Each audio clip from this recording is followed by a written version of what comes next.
आज के इस वीडियो में हम देखेंगे कि यूक्लिड विभाजन प्रमेयिका क्या होती है, इसका प्रयोग कहाँ कहाँ होता है। तो आइए शुरू करते हैं यूक्लिड विभाजन प्रमेयिका। जैसे हम बात करते हैं 17 में हम 3 का भाग देते हैं। 17 में हम 3 का भाग देते हैं तो हम देखते हैं कि 3 पंजे 15। ऐसे कैसे हम बात करें 19 में हम 3 का भाग देते हैं तो हम प्राप्त करते हैं 3 छक्के 18 और 1। अब हम देखते हैं कि 3 का भाग 17 में पूरा पूरा नहीं जाता, अतः हमें शेषफल के रूप में मिलता है 2, जिसे हम r से प्रदर्शित करते हैं। 17 इसमें होता है भाज्य, जिसे हम a से प्रदर्शित करते हैं। जो 5 होता है वो कहलाता है हमारा भागफल, जिसे हम q से प्रदर्शित करते हैं। और ये हमारा जो 3 होता है ये हमारा कहलाता है भाजक, जिसे हम b से प्रदर्शित करते हैं। यदि हम 17 को लिखना चाहें तो हम 17 को ये लिख सकते हैं 3 × 5 + 2, 3 × 5 + 2। सेम इसी तरह हम लिखना चाहें 19 को तो हम लिख सकते हैं 3 × 6 + 1। एक पल हमारा क्या है, शेषफल है। तो यूक्लिड विभाजन प्रमेयिका से जानने से पहले हमें a, b, q व r क्या होता है वो जान लेना आवश्यक है। तो यूक्लिड विभाजन प्रमेयिका क्या होती है, आइए हम शुरू करते हैं। 2 धनात्मक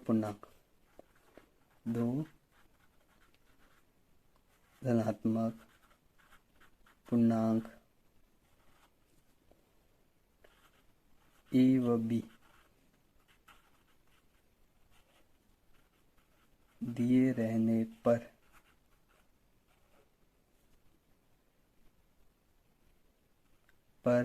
ऐसी अद्वितीय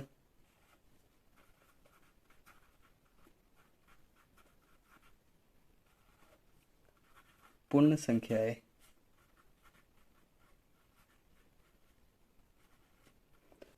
Q व R विद्यमान हो जहां हमें 2 धनात्मक पूर्णांक दिए होंगे a व b और 2 अद्वितीय पूर्ण संख्या होगी q व r विद्यमान हो, तब एक कंडीशन बनती है a बराबर bq + r, जहां r 0 के बराबर या 0 से बड़ा किंतु b से छोटा होना चाहिए। ठीक, इस प्रकार हम बात करते हैं जैसे 17 को हमने लिखा है 3 × 5 + 2। 17 को हमने लिखा है a 3 है, इसमें b 5 हो गया q और प्लस हो गया r। तो 17 को हम यूक्लिड विभाजन प्रमेयिका की सहायता से इस प्रकार लिख सकते हैं। अब हम देखते हैं कि r का मान 0 के बराबर है या 0 से बड़ा किंतु b से छोटा होना चाहिए। तो हम देखते हैं कि r का मान यहाँ देखते हैं हम कितना है, 2 है, जो किससे छोटा होना चाहिए, b से। तो हम देखते हैं कि r का मान b से हमेशा छोटा होगा। यहाँ पर भी देखेंगे हम 3 जो कि 1 से बड़ा है। ठीक इसी प्रकार हम देखते हैं 15 में हम 3 का भाग देते हैं तो हमें प्राप्त होता है 3 पंजे 15, हमें शेषफल के रूप में 0 प्राप्त होता है। ठीक है, तो हम देख रहे हैं कि r 0 के बराबर या 0 से बड़ा किंतु b से हमेशा छोटा होगा। ठीक है, अब हम आगे यूक्लिड विभाजन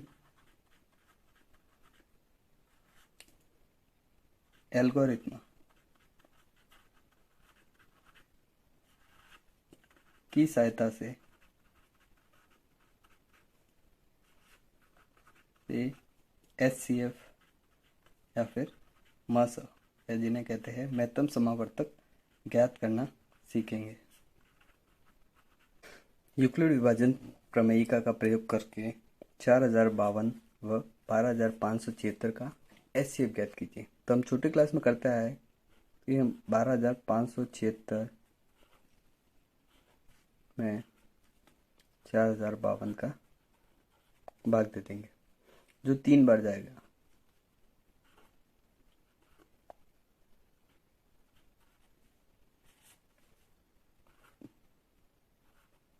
ये हमारे पास आएगा 420। अब 420 का भाग हम देंगे 4052 में जो जाएगा 9 बार।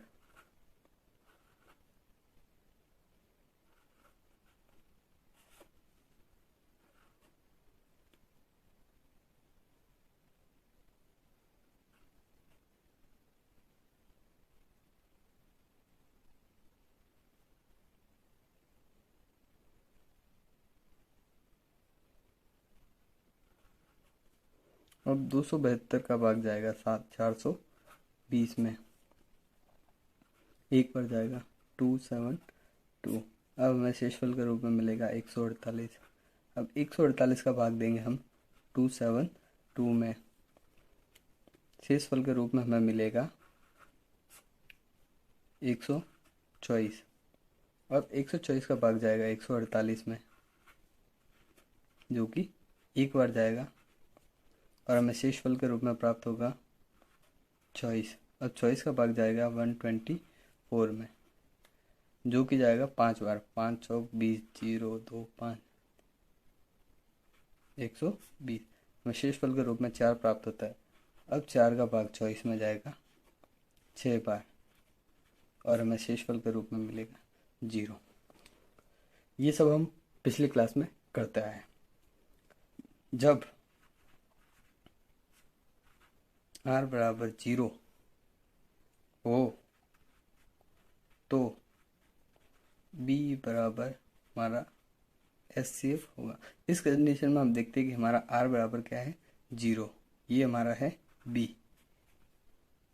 तो जो हमारा b होगा वही हमारा क्या होगा HCF होगा। अब इस मेथड को ना करके हम यूक्लिड विभाजन प्रमेयिका से इसे किस प्रकार सॉल्व करते हैं तो आइए हम जानते हैं। अब हम देखते हैं सबसे पहले 12576 जो कि 4052 से अधिक है।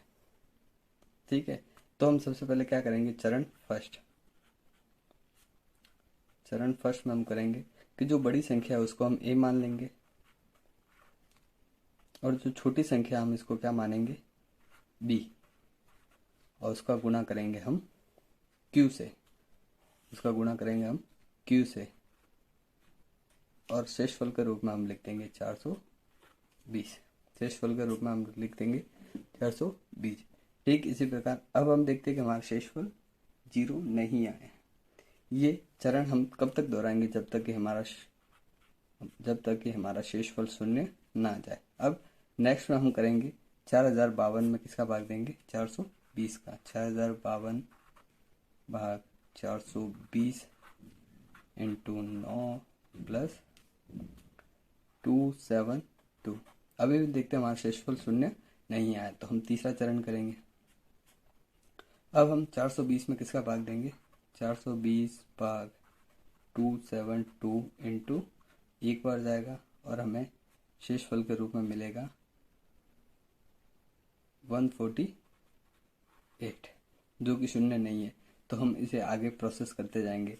तो हम चौथे चरण में हम ले लेंगे 272 का भाग जाएगा 148 इंटू 272 को हम क्या मान लेंगे a मान लेंगे और 148 को हम b मानेंगे और q को हम क्या मानेंगे 1, और हमें शेषफल के रूप में मिल जाएगा 124।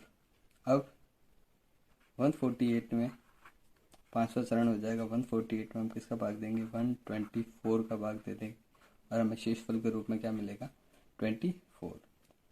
अब अगले चरण में हम देखते हैं कि 124 में हम 24 का भाग देंगे और हमें भागफल के रूप में क्या मिल जाएगा 5 और शेषफल के रूप में मिल जाएगा हमें 4। फिर 7th स्टेप में हम देखते हैं कि 24 को हम 4 से डिवाइड करेंगे और हमें शेषफल के रूप में क्या प्राप्त हो जाता है, 0।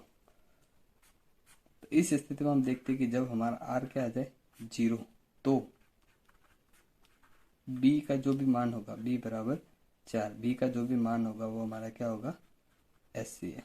अतः 4052 S C F of 4052 comma 12576 is equal to 4। छोटी क्लासों में हम इस मेथड से करते आए हैं और अब बड़ी क्लास में या 10th क्लास में हम देखेंगे कि यूक्लिड विभाजन या सेकंड मेथड से हम किसी भी संख्या का एचसीएफ कैसे ज्ञात कर सकते हैं। तो यही प्रोसेस को मैंने दोहराया है, पर हमें किस विधि से करना है, यूक्लिड विभाजन प्रमेय का। यूक्लिड विभाजन प्रमेय का होती है ए बराबर बी क्यू प्लस आर, ए बराबर बी क्यू प्लस आर, जहां आर 0 के बराबर या 0 से बड़ा किंतु बी से छोटा। अब हम देखेंगे कि इस कंडीशन में देखिए आर का मान बी से हमेशा छोटा होगा, आर का मान बी से हमेशा छोटा होगा, आर का मान हमेशा बी से छोटा होगा, ठीक है। और ये 0 के बराबर हो सकता है, तो हम देखते हैं कि लास्ट में हमें क्या प्राप्त होता है, आर के रूप में 0 प्राप्त होता है। अब जैसे हमारा नेक्स्ट क्वेश्चन है, दर्शाइए कि एक धनात्मक विषम पूर्णांक 4q प्लस 1 और 4q प्लस 3 के रूप का होता है। तो आइए सबसे पहले मान लेते हैं कि माना एक धनात्मक विषम पूर्णांक, माना ए एक धनात्मक विषम पूर्णांक है, माना ए धनात्मक विषम पूर्णांक है। अब हम देखते हैं कि यूक्लिड विभाजन प्रमेय का होती है ए बराबर बी क्यू प्लस आर। इसकी तुलना इन दोनों से करने पर हमें प्राप्त होता है कि b का मान क्या है, b बराबर 4। और हमने एक कंडीशन देखी थी कि जो r होगा हमारा वो 0 के बराबर या 0 से बड़ा होगा और किंतु b से छोटा होगा। तो इस स्थिति में हम देखते हैं कि हमारे पास r के क्या क्या मान है, 0, 1, 2 और 3। हमने देखा कि भाई r का मान जो होगा वो 0 से अधिक होगा या 0 के बराबर होगा किंतु b से छोटा होगा। यूक्लिड विभाजन प्रमेयिका की तुलना निम्न दो से करने पर हमें प्राप्त होता है कि b का मान क्या है, 4 है। अब r का मान 0, 1, 2 व 3 यूक्लिड विभाजन एल्गोरिथमों में रखने पर, यूक्लिड विभाजन एल्गोरिथम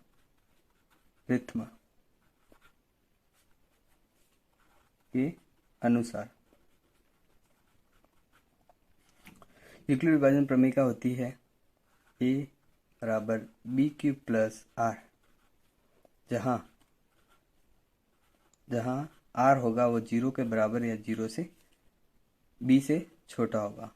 तो हम देखते हैं कि हमारे पास r के 3 मान आ गए, तो हम समीकरण में r के 3 मान रखते हैं, ठीक है।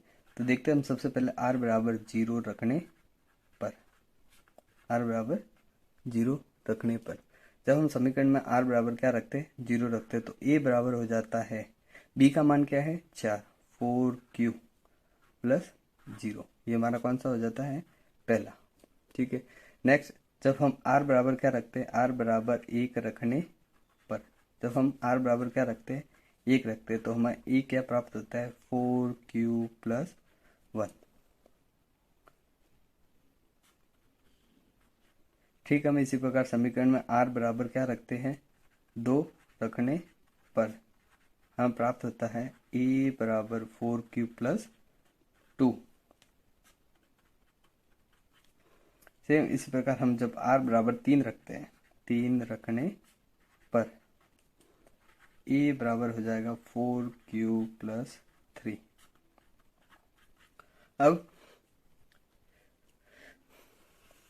हमें क्या ध्यान रखना है, दर्शाइए कि एक धनात्मक विषम पूर्णांक 4q+1 या 4q+3 के रूप का होता है। तो हम देखेंगे कि जब r के हम चारों मान रखते हैं 0, 1, 2, 3, तो हमें निम्न समीकरण प्राप्त होती है। तो सम धनात्मक पूर्णांक,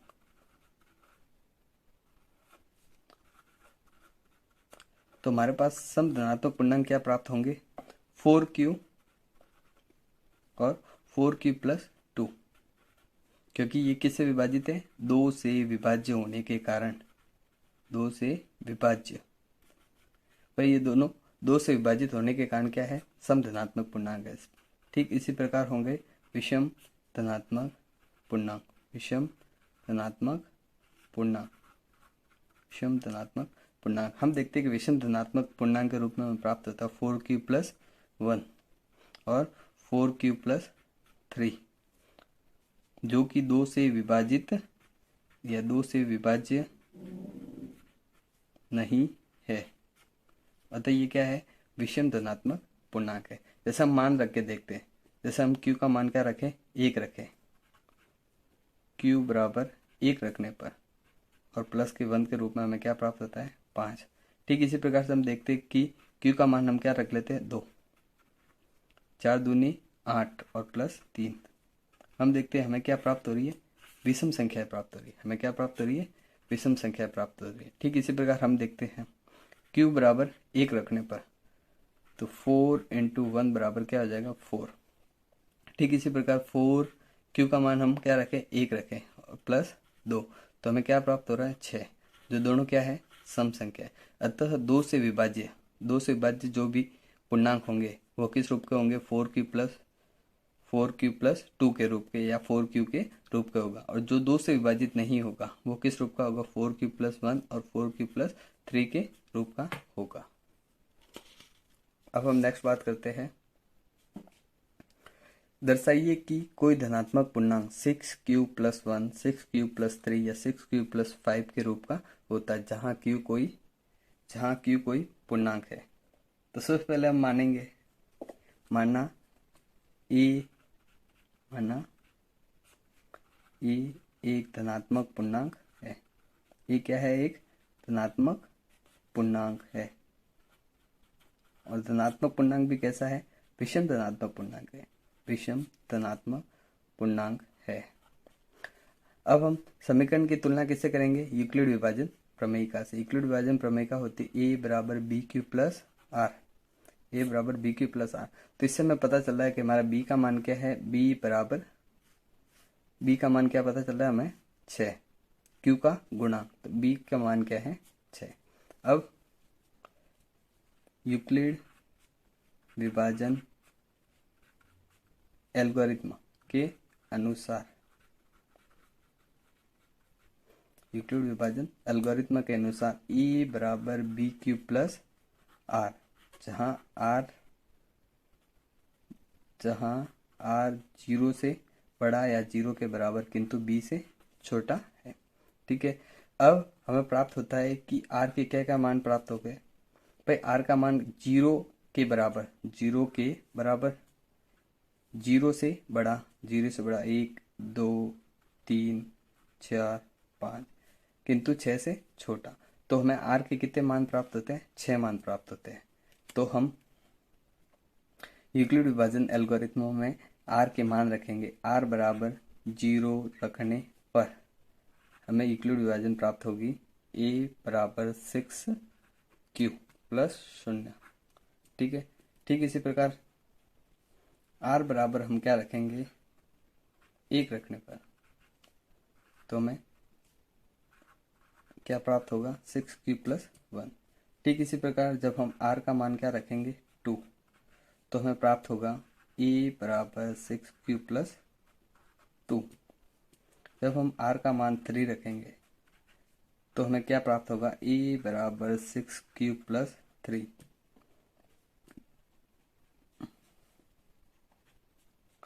ठीक इसी प्रकार हम जब r का मान 4 प्रेस करेंगे या 4 रखेंगे तो a बराबर हमें प्राप्त होगा 6q+4।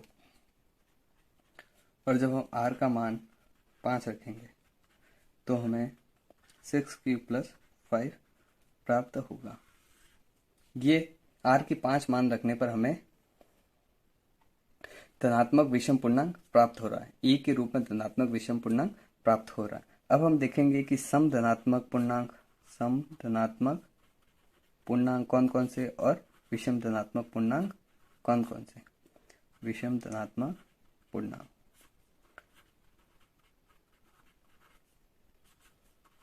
जो 2 से विभाजित होंगे वो क्या कहलाएंगे, सम धनात्मक पूर्णांक, और जो 2 से विभाजित नहीं होंगे वो क्या कहलाएंगे, विषम धनात्मक पूर्णांक। हम देखते हैं कि 6q जो 2 से विभाजित हो जाता है पूरी तरह से, ठीक है। फिर हम देखते हैं 6q प्लस 2, 6q 2 से विभाजित हो जाता है और 2 भी 2 से विभाजित हो जाता है। ठीक इसी प्रकार हमें प्राप्त होता है 6q प्लस 4 जो भी 2 से क्या है, 2 से विभाजित या 2 से विभाज्य है। अतः ये क्या है, सम धनात्मक पूर्णांक है। जो 2 से विभाजित नहीं है वो क्या कहलाएंगे, विषम धनात्मक पूर्णांक। तो ऐसे पूर्णांकों की बात करें तो हमें सबसे पहले प्राप्त होता है 6q प्लस 1, फिर हमें प्राप्त होता है 6q प्लस 3, 6q प्लस 5। हम देखते हैं कि जो शेषफल के रूप में अगर हमें विषम संख्या भी प्राप्त होती है, शेषफल के रूप में हमें विषम संख्या प्राप्त होती है तो वो क्या कहलाता है, विषम धनात्मक पूर्णांक। यदि शेषफल के रूप में हमें शून्य या सम संख्या प्राप्त होती है तो वो क्या कहलाती है, सम धनात्मक पूर्णांक।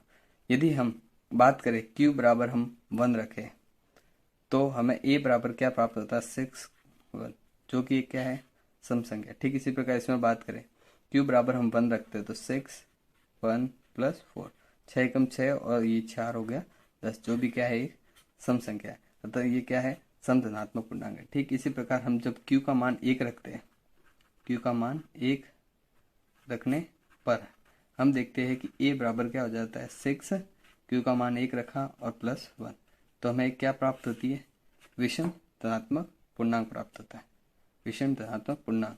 ठीक इसी प्रकार हम बात करें q बराबर क्या रखें, 1, तो a बराबर क्या हो जाएगा, 6 मल्टीप्लाइड बाय 1 प्लस 5, 6 प्लस 5 कितना हो जाएगा, 11, जो भी क्या है, विषम संख्या है, क्या है, विषम धनात्मक पूर्णांक है।